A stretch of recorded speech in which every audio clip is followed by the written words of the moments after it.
Olá, sejam bem-vindos a mais um painel. Eu sou Matheus Silva, um dos responsáveis aqui pela mesa de investimentos do Private, e vou estar realizando aqui essa conversa bem legal com o Daniel Palaia, que é gestor de crédito da Schroders, tá? Eu queria passar a palavra para ele, mas antes dele falar um pouquinho, o tema aqui é a visão, né, de uma gestora global sobre ativos de crédito privado brasileiro, né? A gente vai conversar um pouquinho das perspectivas e como eles estão enxergando essa classe de ativo aqui no Brasil. Então, se você puder apresentar um pouquinho tanto da gestora quanto do trabalho e, consequentemente, depois também os fundos de você, Daniel, eu agradeceria muito para você fazer essa introdução aqui para o pessoal. E, novamente, obrigado pela presença de todos.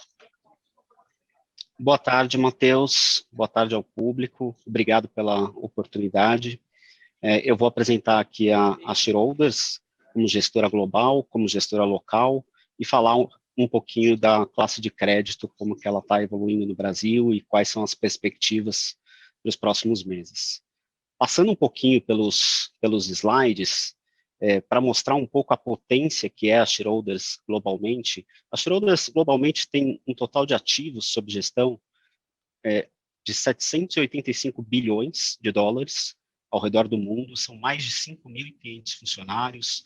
A Schroders opera praticamente no mundo todo, tem mais de 200 anos de experiência, ou seja, realmente é uma asset que é uma potência, tanto globalmente como aqui no Brasil. Aqui a gente pode ver os países, né, onde a Schroders opera, né, ela basicamente está em todos os centros financeiros de cada região. A gente pode ver aqui na questão de crédito, né, na classe de crédito, o número de pessoas que são responsáveis em cada região na gestão e na análise de crédito, é um número de pessoas bastante substancial, né, são 19 pessoas só fazendo gestão e análise na região das Américas, e mais um tanto no resto do mundo. Aqui falando um pouquinho da Schroders no Brasil, né? A Schroders no Brasil, ela também é bastante relevante, ela tem um total de ativos sob gestão de 27 bilhões, ela está entre as top 20 gestoras independentes aqui no Brasil, tem mais de 25 anos de presença, ela tem uma mesa de crédito privado e renda variável totalmente integrada ao ESG, que é algo que é bastante relevante, vem se tornando cada vez mais relevante no Brasil, e tem uma exposição tanto local aqui no Brasil, tanto local quanto internacional, ou seja, faz gestão de fundos locais, mas também faz gestão de fundos internacionais, o que mostra a expertise da Schroders nesses dois mercados. Aqui um pouquinho mostrando, né, a Schroders no Brasil, como que é o fluxo de pessoas, né, quem são as pessoas que trabalham no time de gestão e análise de crédito. Então, a gente tem uma série de pessoas, cada uma em uma região das Américas, em Nova York, tem um grupo de pessoas olhando o crédito do Brasil. Aqui no Brasil, eu e o Fernando Borges, representando o escritório de São Paulo, tem na Argentina e assim por diante. Isso é bastante importante quando a gente fala de uma asset global que tem presença, né, em vários países, é a discussão, né? Quando a gente está falando de gestão de crédito, é muito importante você ter uma discussão de crédito com vários analistas, você trocar ideias, trocar informações, e a Schroders, ela permite isso, ela permite eu conversar sobre diversas empresas com o pessoal de Nova York, que tem uma visão, pode ter uma visão diferente do que a gente está tendo, tem uma visão de ativos internacionais, a gente troca informações de ESG e assim por diante. É bastante enriquecedor e certamente ajuda na geração de alfa aqui nos fundos de crédito local. Então, aqui só mostrando a cobertura, né? São mais de 200 empresas que são cobertas pela Schroders na América Latina. E aqui mostrando como que é o nosso processo de investimento. Esse é um processo de investimento, ele é bastante rígido, ele é bastante profundo. A gente faz toda uma triagem de todas as emissões que estão acontecendo, tanto no mercado primário, quanto as negociações no mercado secundário, a coleta e análise de dados, né? Então, a gente tem ferramentas capturam demonstrações financeiras das empresas, a gente tem acesso aos relatórios de sell-side e aos analistas de sell-side, acesso completo a todas as empresas que acessam o mercado de dívida, e as análises, a gente tem um modelo de rating proprietário, a gente consegue fazer projeção e de fato, calcular um rating que seja adequado à empresa, considerando os riscos e os pontos positivos. Após isso, né, a gente faz uma recomendação de crédito, e aí, mais uma vez, a importância de você ter uma asset global, que dentro do processo de aprovação participa as pessoas no Brasil, quanto as pessoas de Nova York. A gente tem um head global de crédito, que participa do comitê de crédito, que coloca os seus inputs, e isso é bastante relevante para enriquecer a aprovação. Aí, finalmente, a gente tem toda uma área de suporte, que é a área de middle office, a área de back office, onde a gente consegue ter acesso a relatórios de concentração, liquidez, concentração por grupo econômico, e DV1, e assim por diante. E, finalmente, a gente, tão importante quanto a análise prévia, é o acompanhamento. A gente faz um acompanhamento bastante profundo de todas as empresas da nossa carteira, olhando os resultados trimestrais, conversando com as empresas, participando de conference call, conversando com os administradores nas operações estruturadas, para ver se as garantias, né, elas estão bem constituídas, se o fluxo de recursos ele de fato está fluindo como é esperado, e assim por diante. Aqui é algo, falando de ESG, é bem importante dizer que a gente faz uma análise completa de ESG. Hoje a gente tem mais de 85% de cobertura de ESG em todas as empresas que a gente faz análise. A nossa expectativa é que a partir de janeiro de 2022 a gente tem uma cobertura de 100%. Todos os novos emissores que a gente aprova um rating ESG, a gente tem ferramentas de ESG para avaliar as empresas, ou seja, você tem a ferramenta de crédito, os modelos de crédito, e você tem as ferramentas e os modelos de ESG. E essas ferramentas, elas têm uma correlação, elas se conversam, e a gente consegue, de fato, chegar num score que avalie tanto o ESG quanto o risco de crédito das empresas. Aqui é uma das nossas ferramentas, a ferramenta Nexus, onde todos os analistas do mundo, eles incluem as suas análises das suas respectivas coberturas. Então, a gente tem acesso basicamente a todas as empresas do mundo, a gente consegue fazer comparativos, consegue avaliar a opinião de cada um dos analistas globais da Schroders, e é esse processo que enriquece bastante a nossa análise no dia a dia. A questão de integração de ESG, falando mais uma vez de ESG, a gente tem uma combinação, né, de avaliação de ESG, ferramentas de ESG proprietárias, que permitem que a gente, de fato, consiga calcular um score ESG adequado. Não adianta a gente ter uma visão simples se uma determinada empresa cumpre ou não ESG. A gente tem uma lista de ferramentas, né, de número de variáveis onde você consegue, de fato, calcular um rating ESG. Aqui só mostrando, né, um exemplo, né, quando a gente olha empresas de oil and gas, por exemplo, o score de ESG ele vai penalizar uma determinada parte do ESG, né? A letra E, que quer dizer environment. Quando a gente está falando de empresas de retail, a parte de social vai ser impactada e vai ser avaliada. Quando a gente fala o G, que é de governance, a gente também está falando aí de empresas de serviço e de indústrias, ou seja, a gente consegue realmente calcular um score com base no perfil da empresa, com base nas métricas da empresa e assim por diante. Aqui a nossa ferramenta proprietária de ESG é uma ferramenta em que a gente consegue calcular o score, como eu já disse, onde a gente imputa diversas variáveis, né, a avaliação dos clientes, a avaliação dos funcionários, a variação do environment, né, a variação das comunidades locais onde a empresa opera, a avaliação de governança, fornecedores e assim por diante. E com base em tudo isso, mais uma análise qualitativa do analista, a gente consegue chegar num rating ESG.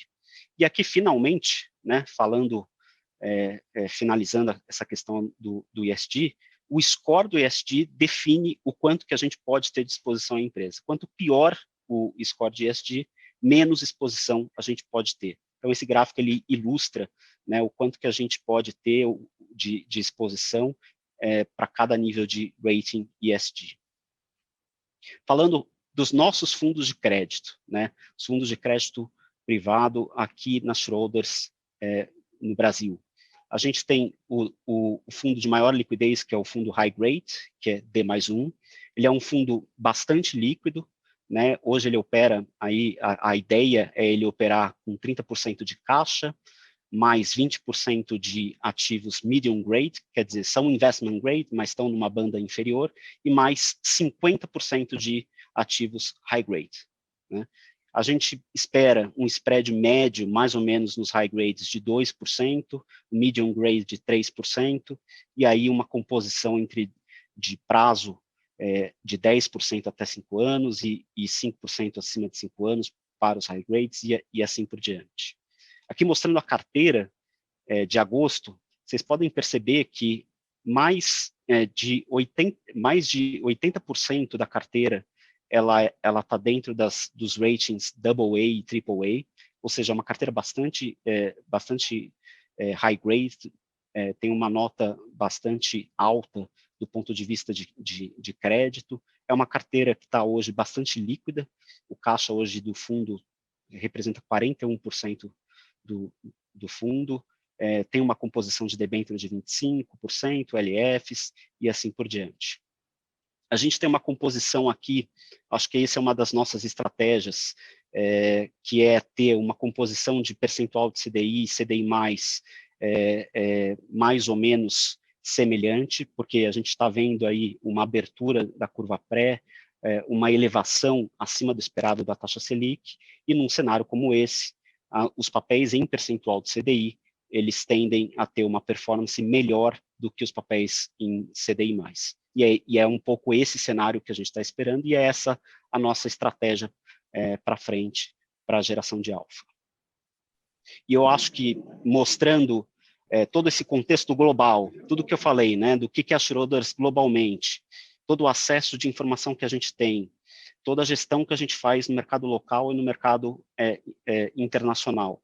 O resultado é isso, né? A gente está em primeiro lugar, year to date, em relação aos outros fundos, com uma performance de 341% do CDI, o que implica aí que o fundo, se a gente pegasse o CDI de hoje e olhasse para 12 meses para frente, a gente estaria falando aí de uma performance de aproximadamente 15%.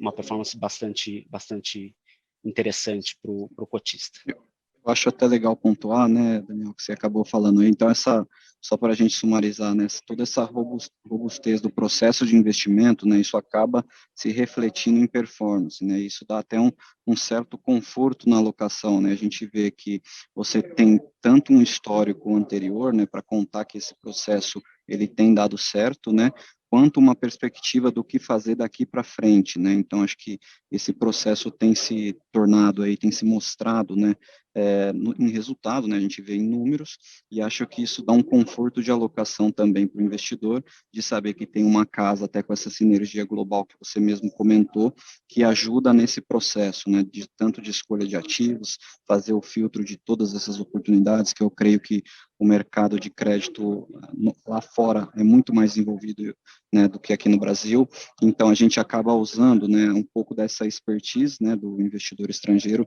no mercado local também, né, então acho que isso é enriquecedor. Sem querer me alongar mais, até queria te perguntar um pouco, né, assim, te interrompendo, essa diversificação entre on e off para fundo de crédito, né, como é que é a sua cabeça para isso, né, como é que você vê compondo um portfólio?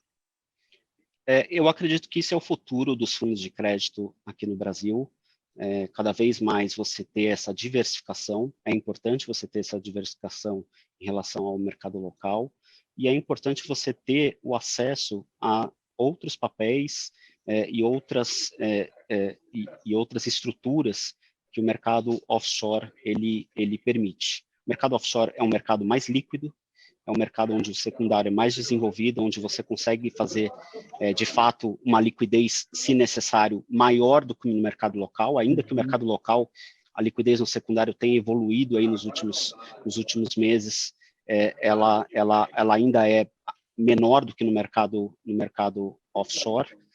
E eu acho que o ponto aqui, né, é geração de alfa, né? Então, quando você tem uma carteira diversificada, tendo exposição no Brasil, tendo exposição a papéis brasileiros lá fora, exposição a papéis latino-americanos lá fora, você consegue realmente ter uma diversificação e uma geração, eu realmente acredito que é possível você ter uma geração de alfa superior a você ter um fundo 100% concentrado no Brasil.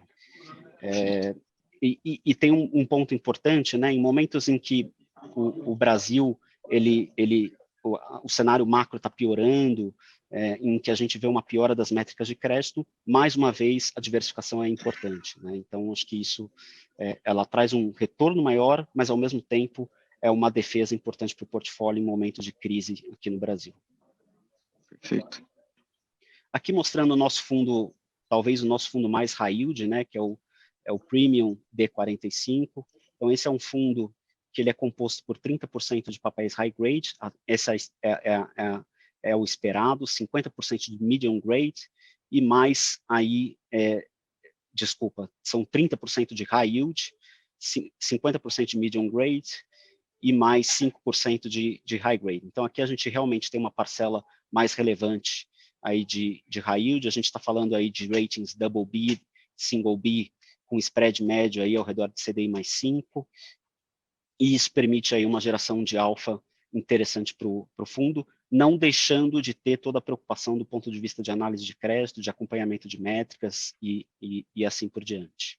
Então, aqui a composição, naturalmente, é uma composição que tem um percentual menor de papéis de high grade e um percentual maior de papéis com rating inferior, mas ainda assim é um portfólio bastante seguro e que a gente acredita que vai performar bastante bem nos próximos meses. Aqui, mais uma vez, a shareholders é destaque nesse peer aqui do D45, a gente vem tendo uma rentabilidade year-to-date de 324% do CDI, é o terceiro colocado aqui na lista year-to-date. No mês, a gente entregou 330% do CDI. Isso mostra, mais uma vez, o poder das shareholders localmente e globalmente. A gente tem um fundo de previdência. Esse já é um fundo que tem uma participação de ativos offshore. A gente compra até 20% de um fundo global das shareholders de crédito, que vem dando um resultado bastante interessante aí para o fundo, é uma diversificação para quem quer aplicar em previdência, e tem até 80% em ativos locais, que daí vai ser uma carteira com perfil mais high grade. Né? Então, só mostrando aqui a carteira, são 76% de AAA, é uma carteira bastante defensiva no mercado local. E, mais uma vez, os fundos da shareholders em destaque em relação a peers de previdência, fundos de crédito de previdência, a gente está com um retorno total year-to-date de 268% do CDI. E para um fundo de previdência, né, com todas as regras de previdência, é uma ótima performance e a gente espera entregar isso para os próximos meses. Falando rapidamente do mercado de crédito, né? O mercado de crédito, após toda a questão do Covid, os resgates nos fundos de crédito, ele voltou a se aquecer. A gente já teve, no ano de 2021 um total de emissão de 158 bi de ativos corporativos, de emissões corporativas. A gente tende a superar o recorde de 2019, que foi 291 bi, ou seja, as empresas elas estão demandando crédito, a demanda por crédito tende a aumentar ao longo desse ano e bater recorde. Tem um total de 33 bi de rolagem para fazer, ou seja, são os vencimentos de dívida que as empresas precisam fazer e que vão demandar, mais uma vez, o mercado de capitais avaliando essas rolagens. É mais uma demanda que entra no jogo aqui para 2021. Porém, do lado da oferta de crédito, o que é importante notar, né? Depois de todos os resgates que teve em fundos de crédito por conta das mínimas que a Selic bateu, por conta da performance dos fundos, o cenário mudou completamente, né? Desde janeiro 21 a gente já tem uma captação acumulada de 55 bi. Se a gente pegar nos últimos 3 meses, a gente tem uma captação acumulada de 46 bi. Então é uma classe que está tendo uma captação líquida bastante forte e que isso naturalmente, né, quando você faz uma análise de oferta e demanda, isso vai mexer com os spreads. E é isso que eu quero mostrar. Toda essa captação que está tendo, ela tem um resultado sobre os spreads. Os spreads eles bateram as máximas aí no pico do Covid, né? Grandes empresas com ótima qualidade de crédito chegaram a pagar CDI mais 5, e hoje o spread médio dessas empresas, por uma duration aí de 4 a 5 anos, está ao redor aí de CDI mais 1,80, CDI mais 2, que ainda é um spread bastante interessante. Se a gente considerar que a Selic aí pode bater 7, 8%, a gente está falando aí de um total de juros das empresas pagando ao redor de 10%. Um papel pagando 10% na sua carteira é bastante interessante ainda. Do ponto de vista de análise de crédito, né, de qualidade de crédito, a gente pode ver as barras vermelhas são os upgrades pelas agências. Né? Então, nos últimos meses, nos últimos trimestres, os upgrades, o número de upgrades foi muito maior do que o número de downgrades. Né? Então, a qualidade das empresas está voltando a se normalizar após o Covid. Aqui é um gráfico, é uma tabela do Banco Central que mostra por setor o quanto que os bancos estão recebendo de caixa das empresas dos diversos setores. Então, a gente vê que também o fluxo de caixa para os bancos está se normalizando. Aqui são métricas de empresas, pegando as empresas listadas no Ibovespa, as métricas de crédito estão excelentes para as empresas listadas. Você tem um ROI médio, aí é um retorno sobre o patrimônio, que é uma métrica de resultado das empresas de 20%, então o resultado está muito bom. A alavancagem das empresas, quando a gente mede dívida líquida sobre EBITDA, está em 1,67, que para padrões mundiais é um índice bastante baixo, e até em relação à média histórica está bastante baixo. A posição de caixa das empresas está bastante alta, né? Quando a gente olha a posição de caixa sobre o passivo circulante, né? O passivo de curto prazo, o caixa representa quase 2 vezes o passivo de curto prazo das empresas. E aqui a parte negativa, que é natural num momento de Covid, de pandemia, os investimentos em relação à geração de caixa operacional das empresas está num nível abaixo da série histórica, mas a gente acredita que daqui para frente os investimentos tendem a aumentar e isso tende a aumentar a demanda, isso faz com que a demanda de crédito aumente. Os bancos, mostrando aqui, eles estão com mais disposição para tomar risco, né? As colunas aqui em laranja, elas representam a posição, o quanto que os bancos querem tomar risco, queriam tomar risco em fevereiro versus agosto 20. Então, os bancos enxergam uma recuperação das empresas e querem tomar riscos mais do que em agosto 20.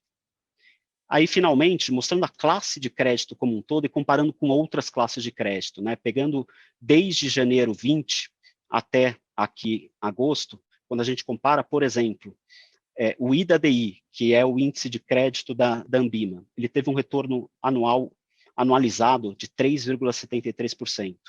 Foi o melhor retorno entre todas as classes, exceto para a classe de multimercado, que teve 4,17%.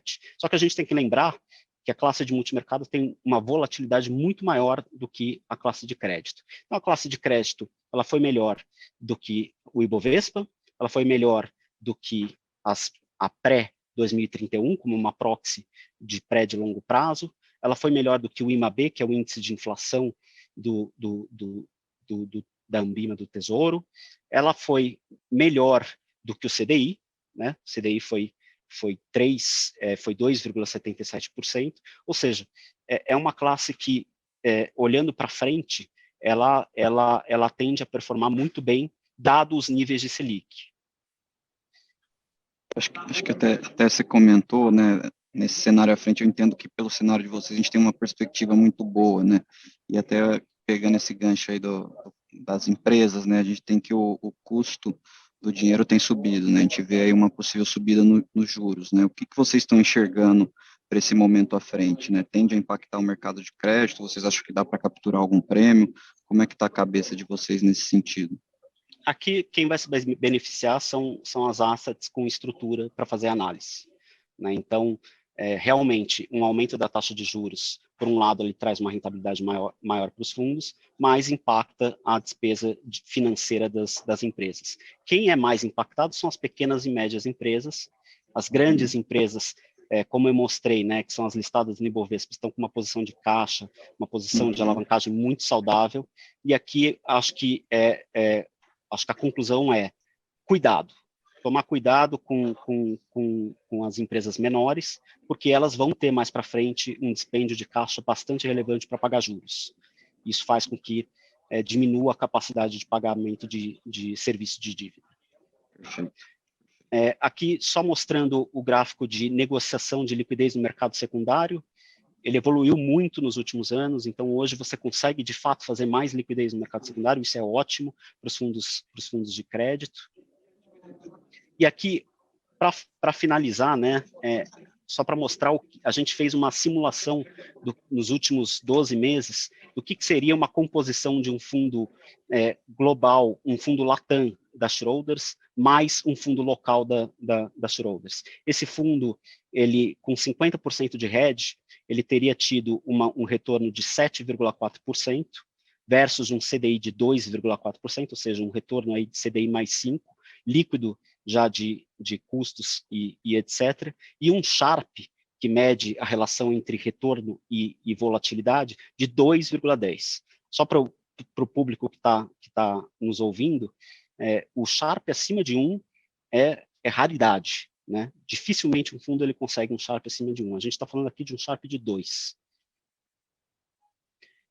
Aqui, mais do mesmo, né? Mostrando a nossa integração com todas as regiões das Américas. A gente tem sistemas integrados no mundo inteiro, compartilhamento de trades com Nova York, com Londres, um comitê mensal de investimentos, reuniões semanais com o time de emerging markets, comitês mensais de ESG, morning calls, estrutura operacional robusta em São Paulo, né? 2 pessoas de middle office, um compliance, uma pessoa de risco, um ponto de mesa. Então, só para mostrar aqui, além de todo esse time aqui em São Paulo, você tem tudo muito bem integrado com as Schroders lá fora e que permite a gente ter a tranquilidade de focar na gestão de fundo de crédito. Legal, e os resultados estão aí, né? A gente mostrou os resultados, eu acho que a gente está conseguindo ter uma performance interessante nos últimos 12 meses, nos últimos meses, e a gente acredita que essa performance vai continuar tanto para a classe de crédito como um todo, mas também para os nossos fundos, vai continuar muito boa. Perfeito, perfeito. Acho que todo esse processo de investimento está traduzido em performance, né? A gente pode ver, e acho que do cenário que você comentou, né, a gente tem uma perspectiva boa pela frente na visão de vocês, acho que a gente ainda tem algumas oportunidades e acho que quero enfatizar que a gente aqui na XP tem o produto aí na prateleira para os nossos clientes, né? Então a gente tem essa possibilidade de ter mais um produto para diversificar o portfólio aqui dos clientes de uma maneira geral, né? Acho que dando acesso aí para vários investidores. Para finalizar, que a gente já está chegando ao fim, eu queria agradecer aqui em nome de toda a XP a participação da Schroder, né, pela pessoa do Daniel Palaia, queria deixar as considerações finais contigo, Daniel, e te agradecer desde já e agradecer a todo o público que está nos ouvindo aqui. Bom, primeiramente, obrigado aí pela oportunidade, para a gente poder expor as shareholders no mundo e no mercado local. Acho que a conclusão aqui é aquilo que eu disse ao longo da apresentação, é a soma de uma estrutura robusta, de um processo de investimento disciplinado, de um processo de investimento integrado com o resto do mundo, e um processo de pesquisa e análise de crédito bastante robusto. Isso permite com que a gente consiga entregar bastante alfa aí para os cotistas na classe de crédito. Obrigado. Eu que agradeço.